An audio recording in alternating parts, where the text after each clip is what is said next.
पिछले लेक्चर में हम लोग एक्सटेंशन एजुकेशन को स्टार्ट किए थे और उसी को आज आगे कंटिन्यू करेंगे। तो यहाँ पे हम लोग इंट्रोडक्शन देख रहे हैं और वर्ड एक्सटेंशन है जो कि डिराइव्ड है लैटिन वर्ड से। एक्स मीनिंग होता है और टेंशन मीनिंग होता है स्ट्रेचिंग। उसके बाद यहाँ पे एजुकेशन का डिफिनीशन देखते हैं। तो education is the production of desirable changes in human behaviour through gaining desirable knowledge, attitude and mental and manual skill is called education। तो एजुकेशन यहाँ पे क्या होता है? प्रोडक्शन करना है, डिजरेबल चेंजेस करना ह्यूमन बिहेवियर में और थ्रो किसके द्वारा? गेनिंग डिजरेबल नॉलेज होना चाहिए, एटीट्यूड होना चाहिए और मेंटल और मैनुअल स्किल होना चाहिए। उसके बाद यहाँ पे देख रहे हैं whose extension education is a type of education which is a stretch out the village and field beyond the limit of a school and college to which the formal type of education is normally confined to it.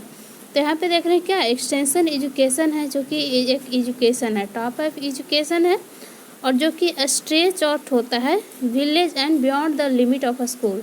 जो school में एक limited syllabus होता है या तो college में जो एक लिमिटेड सिलेबस होता है उसके बियॉन्ड होता है और to which the formal type of education is normally confined to it.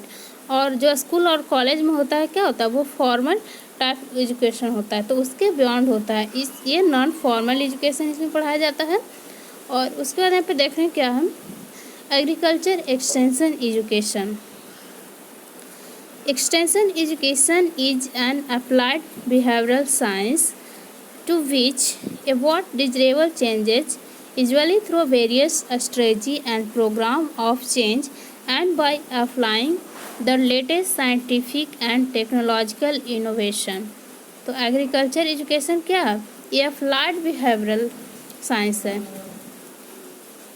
यहाँ पे देख सकते हैं जो एक्सटेंशन एजुकेशन है वो अप्लाइड बिहेवियरल साइंस है जो कि ब्रिंग लाता है क्या desirable changes through various strategy, बहुत सारा स्ट्रेटजी होता है एंड प्रोग्राम होता है of changes by applying latest science and technology innovation. इसमें क्या अप्लाइड होता है? लेटेस्ट साइंस और टेक्नोलॉजी इनोवेशन होता है जो कि अप्लाइड होता है। अब इसका फीचर देख लेते हैं। तो फीचर इसमें क्या होता है? Participation is purely volunteer. इसमें कोई लिमिटेशन नहीं होता है, कोई जिसको भी मन है वो पार्टिसिपेट कर सकता है, पूरी तरह से वॉलेंटियर होता है। उसके बाद यहाँ पे सेकंड देख रहे हैं वो क्या है? It is informal education. जो एक्सटेंशन एजुकेशन क्या है? इनफॉर्मल एजुकेशन है और जो स्कूल कॉलेज में पढ़ाया जाता है वो क्या है? फॉर्मल एजुकेशन है। उसके बाद यहाँ पे देख रहे हैं जो थर्ड है वो क्या है? It is a bicameral learning program that is teacher also learn from the former। तो ये जो एक्सटेंशन एजुकेशन कैसा है? बाई कैमरल है।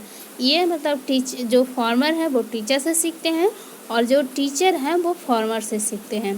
उसके बाद यहाँ पे देख रहे हैं टीचिंग इज मेनली हॉरिजेंटल और इसमें जो टीचिंग होता है वो हॉरिजेंटल होता है, मतलब इसमें सभी एज ग्रुप के होते हैं और सभी को समान एजुकेशन जो भी होता है नॉलेज दिया जाता है। ऐसा नहीं होता है कि एक कम एज के हैं और एक ज़्यादा एज के हैं तो उन्हें अलग अलग सब्जेक्ट के बारे में बताया जाएगा। सबको हॉरिजेंटल एक ही तरह का नॉलेज दिया जाता है। इसके बाद यहाँ पे फिफ्थ पे देख रहे हैं वो क्या है? It is A continuous education that is through out the life. और ये क्या है? कंटिन्यूअस एजुकेशन है, पूरी लाइफ इसमें सीख सकते हैं, कुछ ना कुछ सीख सकते हैं। इसीलिए जैसे अगर घर पे भी हम लोग कुछ भी करते हैं, डेली जो वर्क होता है तो वो क्या है? हम लोग थ्रू आउट लाइफ करते हैं, उससे डेली लाइफ में कुछ ना कुछ सीखते हैं। तो उसी तरह जो एक्सटेंशन एजुकेशन है वो थ्रू आउट द लाइफ चलता है, हर दिन कुछ ना कुछ सीखना होता है। और उसके बाद इसका ऑब्जेक्टिव जो देख रहे हैं वो क्या है? फंडामेंटल ऑब्जेक्टिव है डेवलपमेंट ऑफ पीपल। जो इसका ऑब्जेक्टिव है क्या है? पीपल जो रहते हैं उनका डेवलपमेंट। उसका सेकेंड यहाँ पे देख रहे हैं in India there are 3 main objective of agriculture extension. India में एग्रीकल्चर एक्सटेंशन का मेनली रूप से 3 ऑब्जेक्टिव है। तो यहाँ पे फर्स्ट देख रहे हैं क्या है, dissemination of useful and practical information. Second है practical application of useful knowledge. उसके बाद है to improve all aspect of life of the rural people. अब यहाँ पे देख रहे हैं क्या है, learning teaching in extension on and communication. तो लर्निंग क्या होता है, extension is an educational process to bring about desirable changes. Extension क्या है, एक एजुकेशन है जिसके द्वारा क्या होता है, प्रोसेस टू ब्रिंग, जो कि लाता है डिजरेबल चेंजेज। उसके बाद देख रहे हैं essential role of extension worker is to create effective learning situation. जो इसेंशियल इसका रोल होता है एक्सटेंशन वर्कर का, वो क्रिएट करना होता है इफेक्टिव लर्निंग सिचुएशन। यहाँ पे देख सकते हैं। और अब आगे देखते हैं। अब आप देख रहे हैं कम्युनिकेशन क्या होता है। Communication is a process by which message are transfer from source to a receiver. Communication क्या है, एक प्रोसेस है। कम्युनिकेशन एक प्रोसेस है जिससे कोई भी मैसेज ट्रांसफ़र होता है, कहाँ से, कोई भी सोर्स है वहाँ से और रिसीवर के पास, उसी को बोलते हैं कम्युनिकेशन। और it is A two way होता है, डबल वे प्रोसेस होता है। कम्युनिकेशन अबाउट फर्स्ट इसमें देख रहे हैं कि सोर्स होना चाहिए और उसका मैसेज होना चाहिए, उसके बाद रिसीवर होना चाहिए और उसका रिस्पॉन्स होना चाहिए। उसके बाद देख रहे हैं की एलिमेंट ऑफ कम्युनिकेशन। कम्युनिकेशन का की एलिमेंट क्या है, तो सेंडर होगा, उसके बाद सेंडर के पास कुछ ना कुछ मैसेज होना चाहिए, message treatment that is in coding होना चाहिए। उसके बाद कम्युनिकेशन चैनल होना चाहिए, चैनल मीडियम, कोई भी मीडियम होना चाहिए कम्युनिकेशन के लिए। और उसका रिसीवर होना चाहिए जो कि रिसीव करे मैसेज को, और उसके बाद रिसीवर्स का रिस्पॉन्स भी होना चाहिए। तो यहाँ पे देख रहे हैं इंग्रेडिएंट इन कम्युनिकेशन। कम्युनिकेशन का क्या क्या इंग्रेडिएंट है, तो सोर्स होना चाहिए, मैसेज होना चाहिए और चैनल और रिसीवर। यहाँ पे देख सकते हैं source, message, channel, receiver. Communication model यहाँ पे देख रहे हैं अरिस्टोटल मॉडल्स जिसको बोलते हैं। उसमें क्या होता है, स्पीकर होना चाहिए, स्पीच होना चाहिए और ऑडियंस होना चाहिए। उसके यहाँ पे सानून वेवर मॉडल है, उसमें क्या है, पहले तो सोर्स होना चाहिए, उसके बाद ट्रांसमीटर होना चाहिए, सिग्नल होना चाहिए, रिसीवर होना चाहिए और डेस्टिनेशन होना चाहिए। उसके बाद बेस्टली एंड मैचनिस मॉडल है, उसमें क्या होता है, सेंडर होता है, उसके बाद इनकोडर होता है, चैनल होता है, डिकोडर होता है और रिसीवर होता है। उसके बाद बेरलो मॉडल है जिसमें क्या होता है, सोर्स होता है, इनकोडर होता है और मैसेज होता है, चैनल होता है, डिकोडर होता है और रिसीवर होता है। उसके बाद यहाँ देख रहे हैं रोगर एंड शूमेकर SMCRE मॉडल। इसमें क्या होता है, सोर्स होगा, मैसेज होगा, चैनल होगा, रिसीवर होगा और इफेक्ट होगा। उसके बाद लीगेंस मॉडल है, उसमें कम्युनिकेटर होता है जो कि कम्युनिकेट करेगा और उसके बाद मैसेज होगा, चैनल होगा, ट्रीटमेंट ऑफ मैसेज होगा, मैसेज का ट्रीटमेंट भी इसमें किया जाएगा, ऑडियंस होगा और ऑडियंस का रिस्पॉन्स होता है।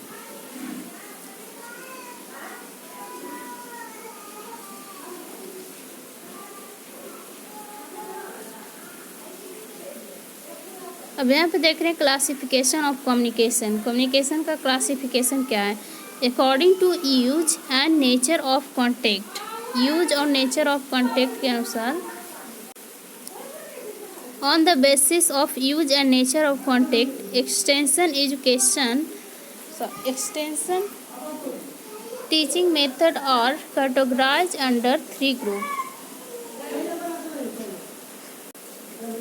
यहाँ पे देखते हैं क्या है, according to use and nature, use और नेचर के अनुसार कॉन्टेक्ट क्या है, on the basis of use and nature of contact, extension teaching method और कैटेगराइज इनटू 3 ग्रुप। 3 ग्रुप में कैटेगराइज किया गया है। फर्स्ट यहाँ पे देख रहे हैं इंडिविजुअल कॉन्टेक्ट मेथड। इसमें एक कॉन्टेक्ट इंडिविजुअल कॉन्टेक्ट है, तो एक तो सोर्स होगा और एक रिसीवर होगा, 2 ही लोग होते हैं इसमें। और इंटरपर्सनल चैनल और कम्युनिकेशन जिसको बोलते हैं। Here contact is face to face और पर्सन टू पर्सन। इसमें जो कॉन्टेक्ट होता है वो फेस टू फेस होता है और पर्सन टू पर्सन होगा। It is very effective in teaching. ये बहुत इफेक्टिव होता है किसमें, टीचिंग में। ईजिली समझ जाते हैं। Quantum of feedback available is very high but slow communication. लेकिन इसका एक जो बोलेंगे डिसएडवांटेज होगा वो क्या होगा कि ये स्लो कम्युनिकेशन होता है। अगर ग्रुप में रहेंगे तो एक ही बार में बहुत लोग के पास वो मैसेज चला जाएगा, लेकिन अगर हम लोग इंडिविजुअल कांटेक्ट करते हैं तो बहुत स्लो होगा, क्योंकि इसमें एक ही लोग होते हैं, एक रिसीवर होता है और एक सोर्स होता है। इसमें यहाँ पे एग्जांपल देख रहे हैं, फॉर्म और home visits, personal contact, telephone call, office call, personal letter, result demonstration. यहाँ पे देख रहे हैं essential element of effective learning और 5 नंबर।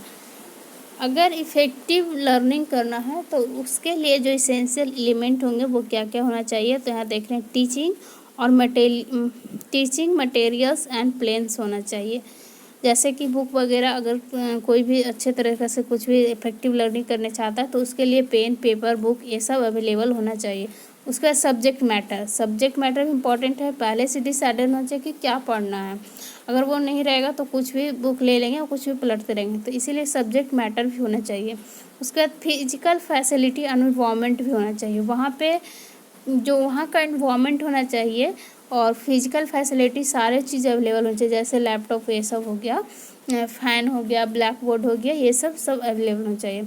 और टीचर भी होना चाहिए। टीचर या तो इंस्ट्रक्टर बोलेंगे वो होना चाहिए, क्योंकि अगर टीचर और इंस्ट्रक्टर नहीं रहेंगे तो फिर अगर हम समझ में नहीं आएगा तो वहाँ पे बहुत प्रॉब्लम होगा। समझाने के लिए भी होना चाहिए। और यहाँ पे देखें उसके बाद लर्नर होना चाहिए। लर्नर नहीं रहेगा तो ये सब का कोई मतलब नहीं है, तो इसीलिए लर्नर भी बहुत इम्पोर्टेंट है। और उसके बाद यहाँ पे देख रहे हैं टीचिंग स्टेप क्या होना चाहिए। टीचिंग का स्टेप क्या होता है, फर्स्ट होता है अटेंशन। किसी भी चीज़ को कोई अगर बताने जा रहा है तो उसके लिए पहले क्या बोला जाता है, अटेंशन, मतलब ध्यान दो, तो वो अटेंशन होना चाहिए। उसके बाद इंटरेस्ट होना चाहिए। जब तक इंटरेस्ट नहीं रहेगा वो तो जो माइंड है वो स्टेबल रहेगा ही नहीं, कहीं ना कहीं घूमते रहेगा। तो फर्स्ट ऑफ ऑल इसके लिए क्या चाहिए, अटेंशन चाहिए। उसके बाद इंटरेस्ट होना चाहिए। उसके बाद थर्ड क्या, डिजायर होना चाहिए, इच्छा होनी चाहिए कि नहीं हमको इसके बारे में जानना है। उसके बाद कन्विक्शन होना चाहिए, एक्शन भी होना चाहिए। उसके बाद सेटिस्फैक्शन होना चाहिए। जब तक सेटिस्फाइड नहीं होंगे कुछ भी याद रहने वाला नहीं है। और उसके बाद आप देख रहे हैं समरी, इसको कैसे रिमेंबर करेंगे टीचिंग स्टेप का। तो एडिक का से एक से हो जाएगा अटेंशन, आई से इंटरेस्ट, और डी से डिजायर, सी से कन्विक्शन, ए से एक्शन और एस से सेटिस्फैक्शन।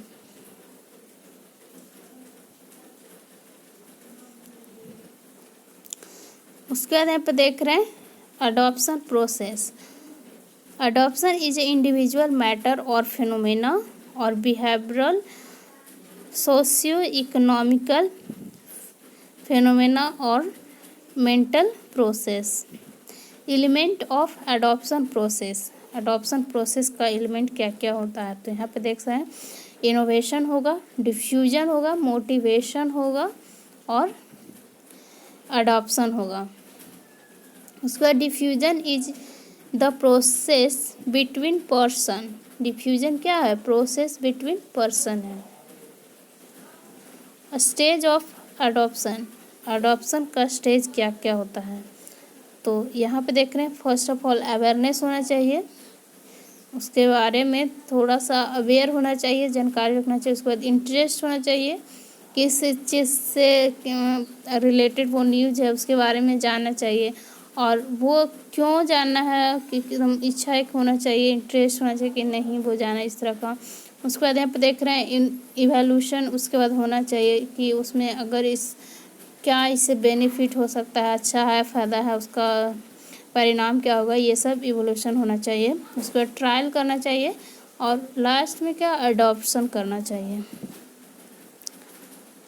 उसके बाद यहाँ पे देख रहे हैं कैटेगरी ऑफ अडॉप्टर्स। अडॉप्टर का कैटेगरी क्या है, कोई भी मतलब ऐसा नहीं कि कुछ भी कोई बोल रहा है तो उसको अडॉप्ट कर लेता है। उसको अडॉप्ट करने के लिए बहुत सारे फेस से गुजरना पड़ता है। कोई बहुत जल्दी अडॉप्ट कर लेते हैं, कोई बहुत लेट अडॉप्ट करते हैं, बहुत लोकेशन जाने के बाद। तो यहाँ पे देखते हैं कि कौन कौन से अडॉप्टर होते हैं। तो यहाँ पे देख रहे हैं कि 5 ग्रुप ऑफ अडॉप्टर हैं। फर्स्ट तो इनोवेटर होगा। तो इनोवेटर्स होता है, क्या होता है, सच पर्सन और called innovator who adopt immediately after getting. Innovator किसको बोलेंगे, जो कि अडॉप्ट करेगा इमिडिएटली आफ्टर गेटिंग, जैसे ही उसे कुछ भी मिला और तुरंत वो अडॉप्ट कर लिए तो उसको इनोवेटर बोलेंगे। उसके बाद knowledge. In India innovator constitute only 2.5% of the total population. जो नॉलेज के द्वारा गेन करते हैं, अडॉप्ट करते हैं, वो ओनली 2.5% होते हैं। उसके बाद यहाँ पे देख रहे हैं yearly adopter. Such people adopt through local leader and constitute only 13.5% of the total population. तो ईयरली अडॉप्टर हैं जो कि अडॉप्ट करते हैं थ्रू लोकल लीडर। अगर जो लोकल लीडर हैं गांव के, वो आकर के समझाएंगे तो वो अडॉप्ट कर लेंगे, और इनका जो परसेंटेज है वो 13.5% होता है। उसके बाद यहाँ पे देख रहे हैं ईयरली मैच्योरिटी। तो such a people adopt just before adopting the common people and not through the local leader and constitute 34% of the total population। तो ईयरली मेजोरिटी वैसे लोग होते हैं जो कि अडॉप्ट करते हैं जस्ट आफ्टर अडॉप्टिंग कॉमन। अगर कॉमन पीपल अडॉप्ट कर लिया तो वो अडॉप्ट कर लेंगे, और इनका जो परसेंटेज देख रहे हैं वो कितना 34% है। उसके बाद लेट मैच्योरिटी है। Such a person adopt after seeing their relative and neighbors and constitute 34% of the total population. तो जो लेट मैच्योरिटी है वो भी, इसका जो परसेंटेज है वो 34% ही है। और ये ऐसे लोग होते हैं जो कि अडॉप्ट करेंगे जब उनके रिलेटिव होंगे या तो आसपास के लोग अडॉप्ट करेंगे तब अडॉप्ट करते हैं। उसके बाद यहाँ पे देख रहे हैं लिगार्ड्स। ये बहुत लेजी लोग होते हैं। यहाँ पे देख रहे हैं such people adopt in the last and constitute only 16% of the total Indian population. ये सबसे लास्ट में अडॉप्ट करेंगे। उसके बाद कम्युनिकेशन देख रहे हैं। Teaching and learning is the process of communication. Communication क्या है, टीचिंग एंड लर्निंग है। लर्निंग का जो प्रोसेस है उसी को कम्युनिकेशन बोलते हैं। और कम्युनिकेशन है जो कि डिराइव्ड है लैटिन वर्ड से। यहाँ पे कॉमन जो कॉमनिस है जिसका मतलब होता है क्या, कॉमन।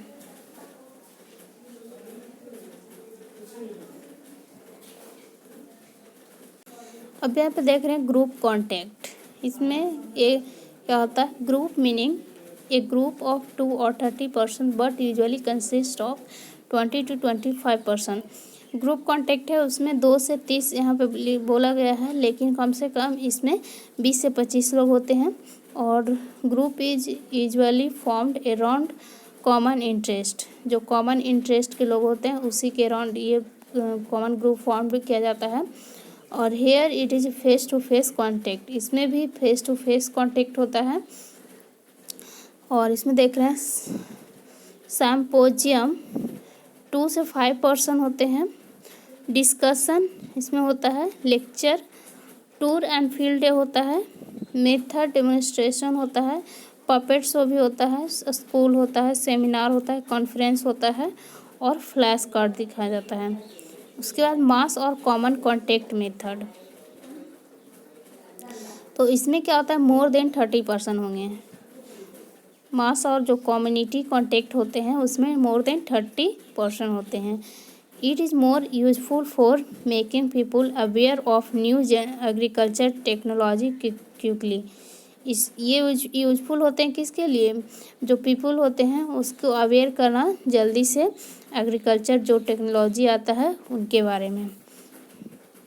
इसमें देख रहे हैं कि बुलेटिन्स होता है और लीफलेट्स, बुकलेट होता है, फोल्डर होता है, पम्पलेट होता है, न्यूज़पेपर के द्वारा magazine, journal, exhibition, television, radio, circular, letter, fairs, poster, cinema, movie, drama, song के द्वारा इसमें दिखाया जाता है। और उसके बाद यहाँ पे देख रहे हैं बी में है according to equipment that is project and non project. तो प्रोजेक्टेड ऐड में क्या होगा? फिल्म प्रोजेक्टर होगा, स्लाइड प्रोजेक्टर होगा, ओवरहेडेड प्रोजेक्टर होगा, ईपी डिस्कोपिस होगा और ओपेक प्रोजेक्टर होगा। नॉन प्रोजेक्टेड में क्या होगा? फ्लैश कार्ड होता है, ग्राफ्स कार्ड होगा और ग्राफ्स होगा, कार्ड होगा, लिफलेट्स होगा, फोल्डर होगा और ब्लैक बोर्ड होता है। उसके बाद अकॉर्डिंग टू ऑडियो, अब ऑडियो के अनुसार पे देख रहे हैं ऑडियो विजुअल एड्स का एग्जाम्पल है। देख रहे हैं ऑडियो का जो एग्जाम्पल है वो रेडियो होगा और टैप रिकॉर्डर होगा। विजुअल का यहाँ पे देखें तो फ्लैश कार्ड होगा, ओवरहेडेड प्रोजेक्टर होगा और स्लाइड होता है। उसके बाद ऑडियो विजुअल का यहाँ पे देखें तो पपेट है, ड्रामा है, टेलीविज़न है और सिनेमा होगा। अब यहाँ पे फैमिली क्या होता है देखते हैं। तो it can be defined as the relatively permanent and socially sanctioned group of a parent and children. Classification of family, family का जो क्लासिफिकेशन वो क्या है? The family can be classified according to various criteria on the basis of lineage। तो यहाँ पे देख रहे हैं पैट्रीलिनियल फैमिली होता है। When property, inheritance and reckoning descent along the male line के पास होता है तो वो उसको बोलेंगे क्या? Patrilineal family. उसके बाद एक सेकेंड पे देख रहे हैं वो क्या है? Matrilineal family when it is along the female line. जब मदर के पास होगा तो उसके बोलेंगे मैट्रीलिनियल फैमिली। उसके बाद on the basis of headship, जो हेड फैमिली के होते हैं उनके अनुसार देख रहे हैं क्या होता है। तो यहाँ पे फर्स्ट देख रहे हैं क्या है? Patriarchal family.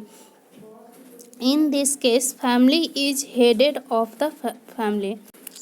इसमें क्या होता है? In this case father is headed of the family.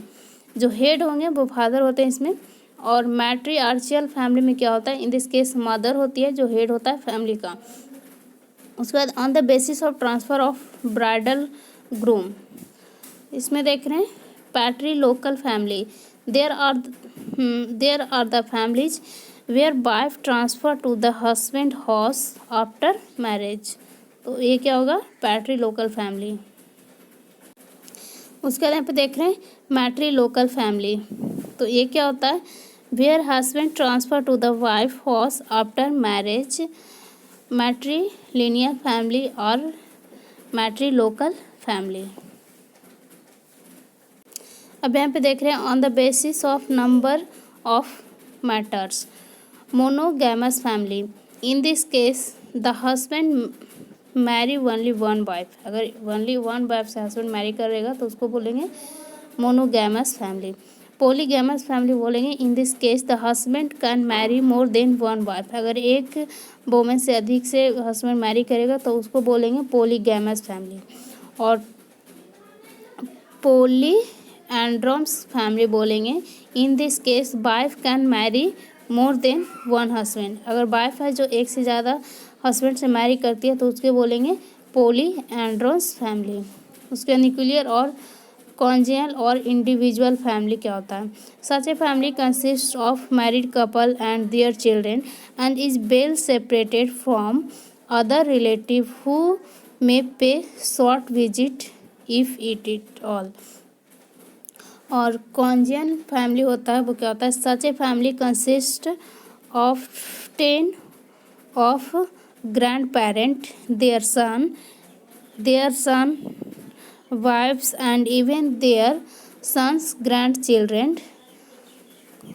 Consanguineal literally means of one blood. इसका मतलब क्या होता है, वन ब्लड होता है। और elder male member of the head family, जो इल्डर मेल होता है वो फैमिली का हेड होता है इसमें।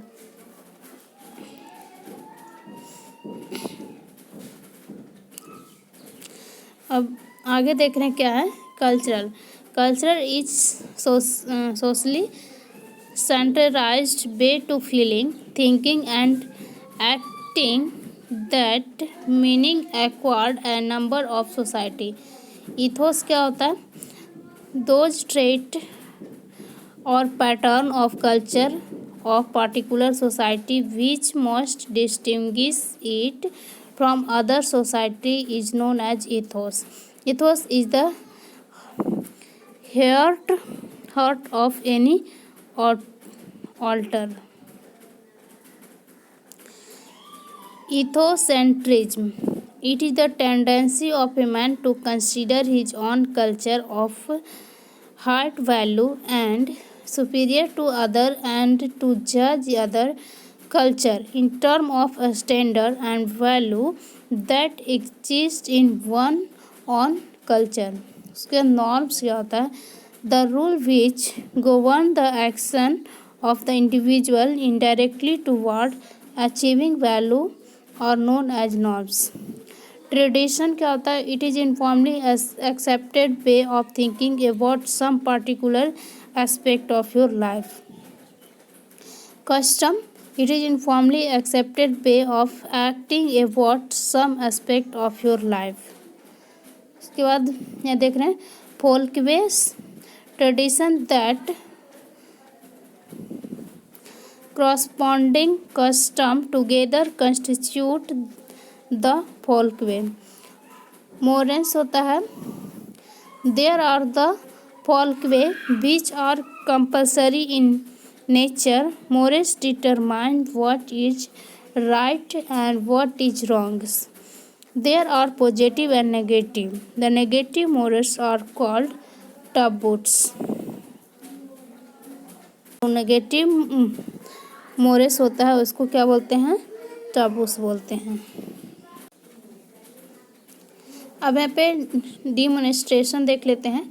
तो डिमोन्स्ट्रेशन क्या होता है, demonstration means showing by doing. The basic principle of demonstration is learning by seeing and doing. Learning इसमें करते हैं सीइंग देख करके और डूइंग कर करके, जिसको बोलेंगे डेमोन्स्ट्रेशन का प्रिंसिपल। उसके बाद there are 3 type of demonstration. Demonstration 3 type का होता है। यहाँ पे फर्स्ट देख रहे हैं, it is a short type demonstration. जो मेथड डेमोन्स्ट्रेशन होता है वो शॉर्ट टाइप डेमोन्स्ट्रेशन होता है और it main purpose is to provide only a skill. इसका जो मेन पर्पस होता है वो स्किल प्रोवाइड करना होता है। It does not compare between the old and new technique और स्किल। यहाँ पे देख रहे हैं कि ये कंपेयर नहीं करता है ओल्ड और न्यू टेक्निक में। और उसके बाद यहाँ पे देख रहे हैं it is the oldest form of technique. ये सबसे ओल्डेस्ट फॉर्म ऑफ टेक्निक है। It is a single practice demonstration that is how to operate tractor, how to apply fertiliser in the field. The method demonstration is based on principle of learning by doing.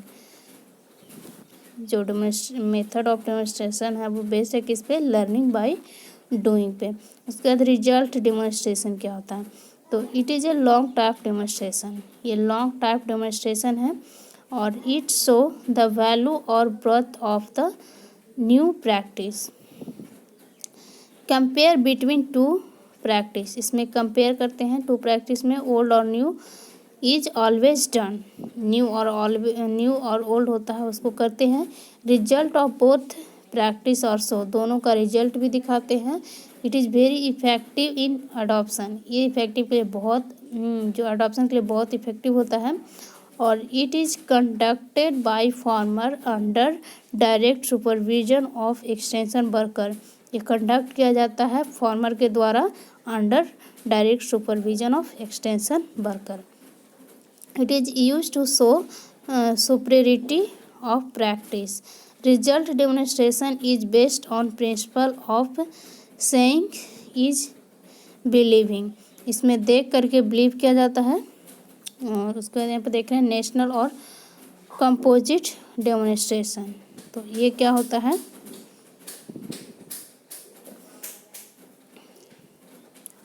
इसमें देख रहे हैं national और composite demonstration में it is composite of both method and result demonstration.